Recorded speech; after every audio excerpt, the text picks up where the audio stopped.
Hello and welcome back. I am Tony Regisford chatting with Sir Vincent Beache. Sir Vincent, let's move quickly along. I have you on the program as a veteran, and I'm happy for that because we're able to sort of recount some historic political events. One of them, of course, would be the 1998 elections. You contested the 1994 elections as the concerned citizens brought you together, and you were successful as this sort of pact in getting 3 seats. You won your South Windward constituency, Dr. Gonzalez won, and Straker won in the Central Leeward constituency. Come 1998, you had a very strong showing. In fact, you felt that you had that election won. We thought so, yes. You got the popular vote. Yes. But you narrowly lost by 1 seat. And you had people like Anna Eustace winning by a slim margin and maybe one other person. I'm told you were ready to celebrate on that night, and suddenly, well, of course, you suddenly can't wait until because you're buoyant. Yes. No. Well, that seemed like what happened the last election here. Yes. The NDP was all prepared to celebrate and so on because they thought they had won. But the elections are strange animals.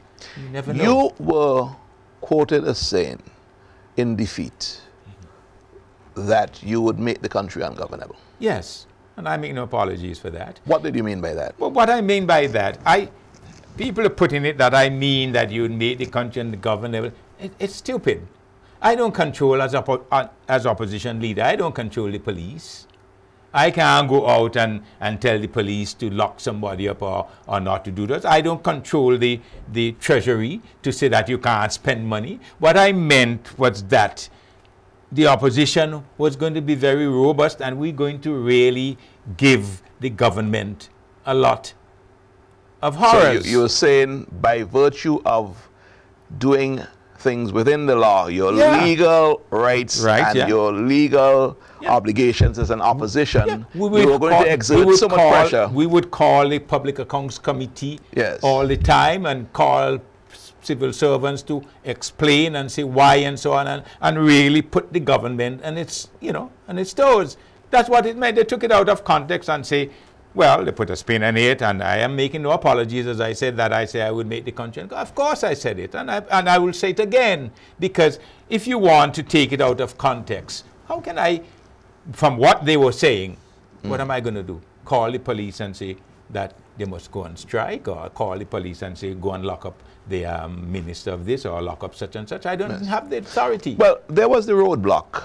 Yes. And of course, the roadblock did not exactly take the form of law-abiding people doing what the law required. Yeah.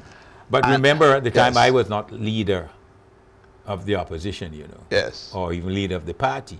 Because after that election, I've contested 3 times, I decided that that was enough. The people rejected me, and I want to speak. I want to get to that leadership race just now, but I'm just taking this roadblock and trying to connect it to the ungovernable statement that was made. In fact, it was not until recently that I found out it was you who made it. I thought it was a position that the ULP I made that as leader of the party.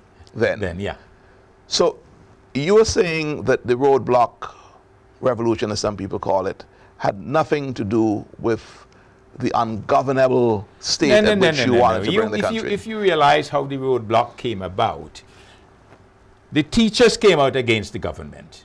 And remember, they didn't have the popular vote. We had the popular vote. The nurses came out. Even nuns marched against the government. The policemen came out against the government. The civil servants came out against the government. And if they were smart, they would have known that the end was there and do something. We weren't asking, we were calling on the government not to make us government. If you notice, and people missed that point, we were saying, you don't have a mandate to govern. because you don't have the popular vote and you have all these sectors against you. Call fresh elections and get a proper mandate. If the people want you, they would give you a proper mandate. So you're saying the roadblock was a means to an end, basically? It was a means to an end, yes. Yes. Now, let's move quickly along. You stepped aside. Starkey John, I think, was the one who moved that you were no longer effective. Am I correct? Well, I don't know if he said that, because I wasn't forced out. Let me put it this way. I wasn't forced out. I voluntarily decided to demit the office of leader of the party and, by extension, leader of the opposition. Dr. Gonzalez says that when that happened, that he said to Starkey John that he intends to contest the leadership race. And in fact, he was urging Starkey not to contest, maybe to accept a deputy leadership position, just so that there would be this divisive, this divisive thing for the party. And well, Starkey did contest, lost. Who did Sir Vincent support in that? When I resigned as leader, it was out at Argyle, what do you call that little hotel out there? I can't remember what it was called now. But we had a meeting there, meeting, and I decided that I was going to resign. And I said, let it be known that Ralph Gonsalves was my deputy. I got full support from him. And there again, there is where you see that you take the things out of context when you talk about coconut bat. But yet he was prepared. He served under me as deputy for years. So maybe he wasn't playing test cricket then. Well, he wasn't. Well, what if you want to put it that way? That's being funny. Or we playing test cricket with coconut bat. Coconut yes, bats. exactly. Okay, fair enough. Fine, no problem. But I'm only showing you the way politics goes. Yes. And I made it quite clear that my support, whatever it is, was going to Dr. Gonsalves. So you supported Dr. Gonsalves? Yes. It was no secret. It wasn't done in secrecy. It was done, and people came to me. Some people came to me because one thing I didn't want is any factions in the party. Yes. Because that is what wrecks parties, when you have factions. And I said, I'm supporting Dr. Gonsalves. We run a very democratic party. If you know our party, our constitution, anybody in the party, any member can run for leadership. You go to a convention, and if the convention elects you, that's it. And so that's due process, really. That is the process. Yes. And that's what happened, that Starkey John ran, Dr. Gonsalves ran, and he won. I threw my weight behind him, there's no doubt about it, because I thought I got full support from him. And so he's led the party ever since. And I think it's the best thing ever happened to St. Vincent. Without any qualms. I think the best thing that so far has ever happened to St. Vincent is having Ralph Gonsalves as Prime Minister of St. Vincent. In 2001, you romped home on the heels of the roadblock revolution. Yes. You won quite handsomely. Sir Vincent was quoted as saying that in the first 100 days, if the ULP did not introduce integrity legislation, he would resign.